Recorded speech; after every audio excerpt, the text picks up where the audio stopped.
पड़ी थी, जब ये मुसीबत हमारे आन पड़ी थी, जिस बल बूते पर हम सीता को उठाकर लाए थे, वही बल हमें दाव में बदलता नजर आ रहा है। क्या एक मामूली बदमाशी, क्या वो हमारे देश को समाप्त कर देगा?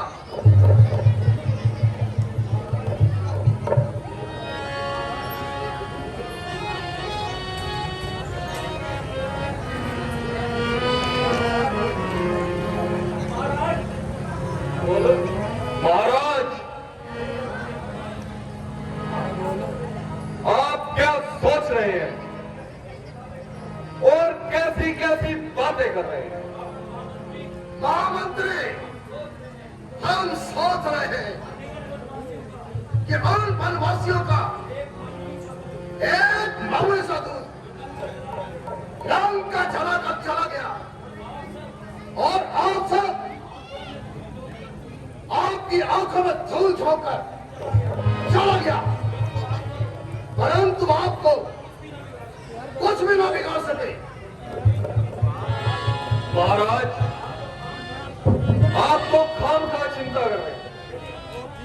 यदि हनुमान चोरी से हमें धोखा देगा तो इसका मतलब है इतने बड़े बड़े योद्धा, शूरवीर रामचंद्र से डर जाएंगे। यदि उन्होंने लंका की तरफ आंख भी उठाई तो उसकी आंखें निकाल ली जाएगी। पिताश्री, आप चिंता न करें। आपकी आज्ञा मिलते ही सारे के सारे वानर राज को और उन वनवासियों को मिट्टी में मिला दिया जाएगा। बिल्कुल ठीक है महाराज। उन वनवासियों के लिए हमारे राजकुमार अकेले ही काफी।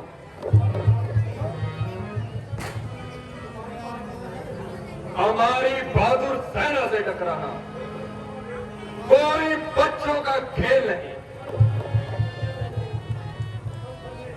पल भर में खून की नदियां बह जाएंगी। भाई साहब, आपके ये तमाम दरबारी और अधिकारी आपसे डरते हैं और इसलिए खुशामदाना बातें करते हैं। आग और शत्रु को कमजोर समझना मूर्खों का काम है। इसलिए मेरी आपसे प्रार्थना है, जिस तरह भी हो सके इस बला को अपने सर से टाल दें। इसका सबसे आसान तरीका सीता जी को रामचंद्र जी के हवाले करके उनकी तरफ मित्रता का हाथ बढ़ाएं।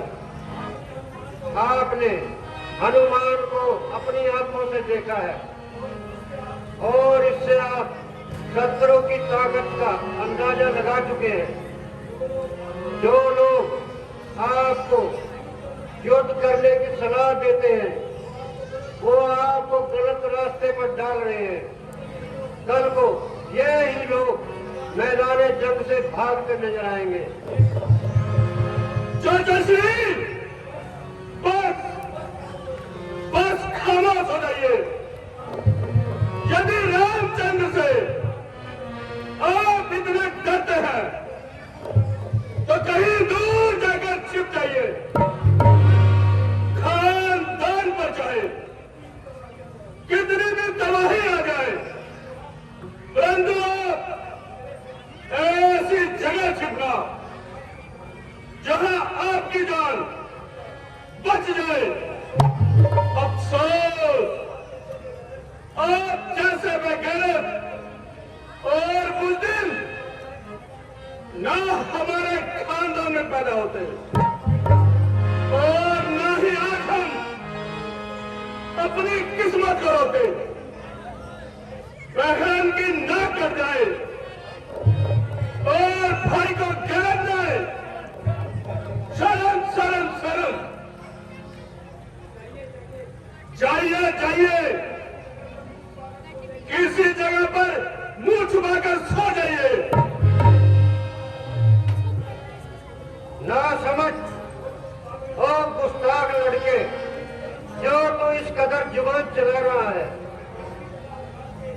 पृथ्वी तथा आकाश के बुलावे बुला रहा है और अपने आप को 30 बार का बता रहा है। कल तू कहां मर गया था जब अकेला हनुमान लंका जला रहा था? तेरे सब बहादुर खड़े तमाशा देख रहे थे, किसी में इतना साहस न था कि उसे आगे बढ़कर रोके। चाचा श्री, जिस बात को मैंने कहना चाहता था आप कहलवा कर रहे। चाचा साहब, इसमें भी आपकी साजिश थी। जब हनुमान एक तरह भागने में कामयाब रहा, ना आप उसकी हिमायत करते और ना ही पिताश्री उसको यूं ढील देते।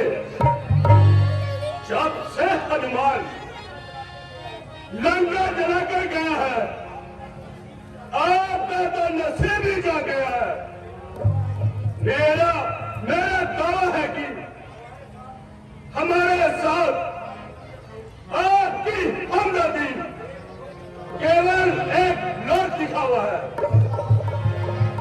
वरना आप शत्रु के साथ मिलकर हमें नुकसान पहुंचाना चाहते हैं। आप चाहते देशद्रोही और कुलद्रोही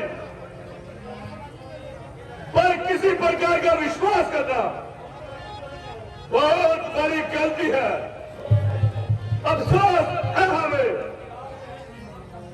कि आप बहन की नाक काटने वाले शत्रु की हिमायत कर रहे हैं। यदि कुछ थोड़ी सी शर्म है तो चुल्लू और पानी में दो मरो। शर्म शर्म शर्म, गैरत गैरत गैरत। भाई साहब, सुन रहे हो? कल का लड़का और गज भर की जुबान जो मुंह से निकल गया वो ही फरमान। मेरा कितना अपमान कर रहा है और आप चुपचाप खड़े तमाशा देख रहे हैं। यह जो भी कुछ कह रहा है वो ठीक कह रहा है। ये बहुत दुख की बात है भाई साहब, आप इसकी हिमायत करके इसकी पीठ ठोक रहे हैं और मेरा अपमान कर रहे हैं। मुझे सरे दरबार में रुस्वा कर रहे हैं। अरे बेशरम, अगर हम इसकी हिमायत कर रहे हैं, यह तुम्हारी तरह दुश्मनों का वफादार नहीं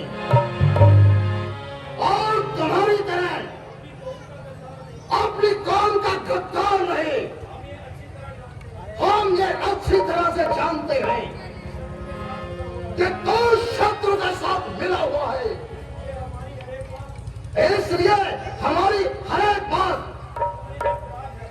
तुमका एतराज है। जब हम हनुमान को दंड देने लगे थे, तू आगे बढ़ कर आया था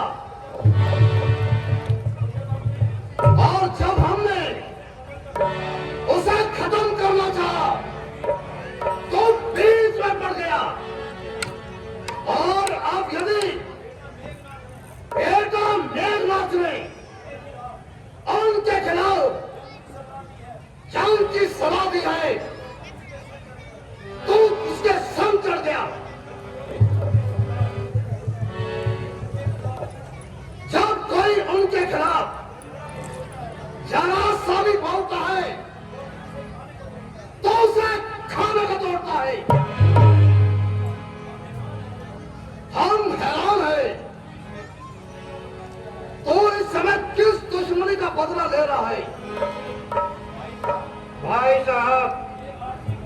ये आपकी भूल है और मेरे बारे में ऐसा सोचना फिजूल है। ना तो मैं कौमी गद्दार हूँ और ना ही शत्रुओं का मददगार हूँ। आपके पसीने के बदले मैं अपना खून बहाने को तैयार हूँ। मेरी आंखें आने वाली उस तबाही को देख रही हैं। आप एक सोई हुई राड को जगा रहे हैं। एक पराई स्त्री के लिए लंका के अमन को तबाही और बर्बादी की ओर धकेल रहे हैं। परंतु उनके दिल में क्या समाई जो उन्होंने बिना वजह से स्वरूप नखा की नाक पड़ाई। अरे बेगैरत, फिर भी तुझे शर्म न आई। परंतु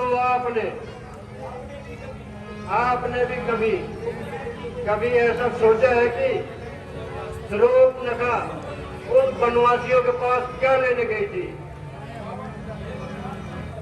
ये बकवास बंद कर।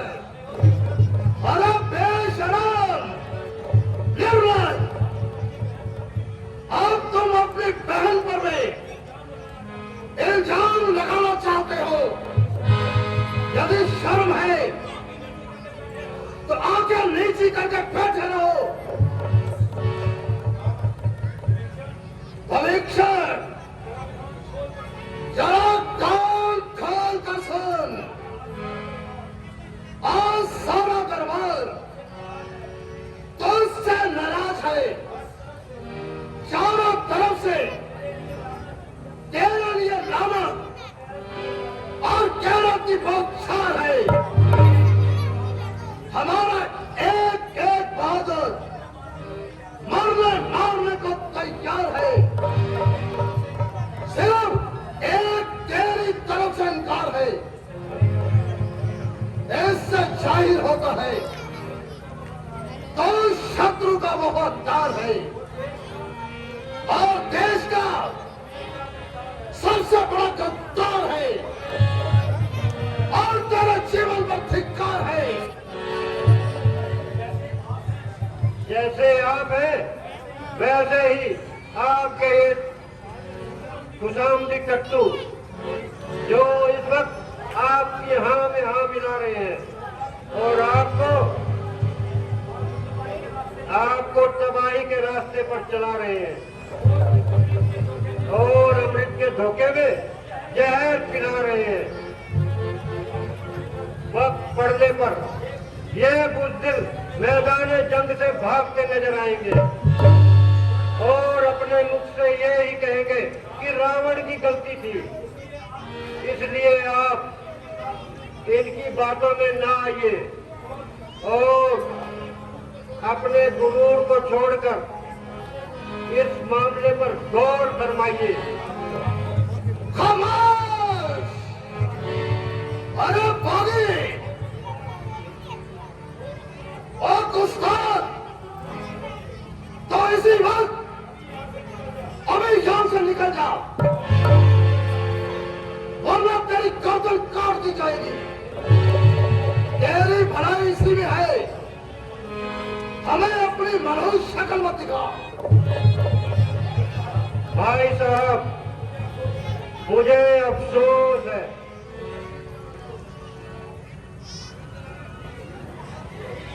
मेरी सच्चाई का आपने ये ही इनाम दिया। इसमें आपका क्या कसूर है? शायद भगवान को ये ही मंजूर है कि ये हरी भरी लंका मिट्टी के ढेरों में तब्दील हो जाए। किसी ने ठीक ही कहा है, विनाश काले विपरीत बुद्धि। ओ पापी, ओ गद्दार, अपनी जबान को लगाम लगाओ। यहां से तेरे प्राणों की रक्षा इसी में है।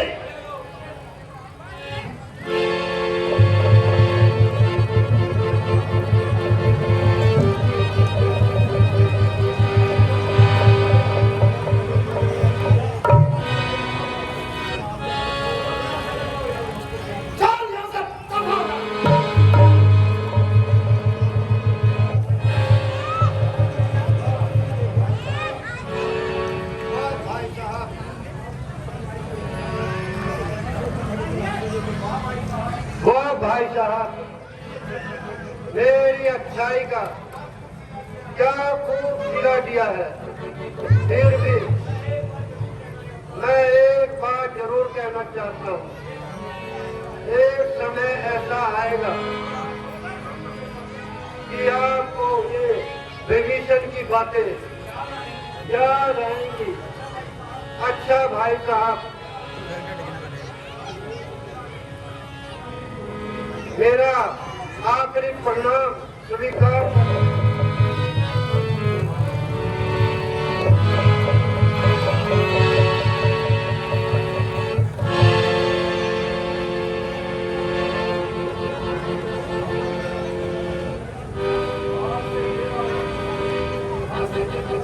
आज से मेरा परीक्षण का संबंध बिल्कुल टूट गया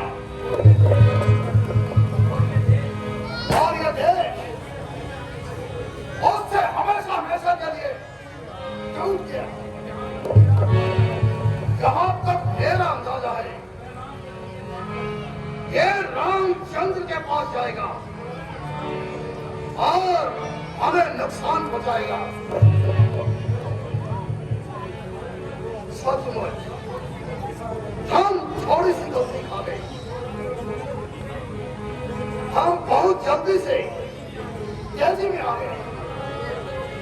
अगर हम क्रोध को जरा सा थाम लेते, ना ही भविष्य हमारे हाथ से जाता और ना ही हमारे शत्रु को हमारे खेत में जाता। महामंत्री जी महाराज, हमारे दो नामी जासूस सूद का सहारा उनको सेवा में पेश किया जाए और रामागढ़ में उनकी लड़ाई की योजना का पता लगाया जा सके। जो आज्ञा महाराज। कमाल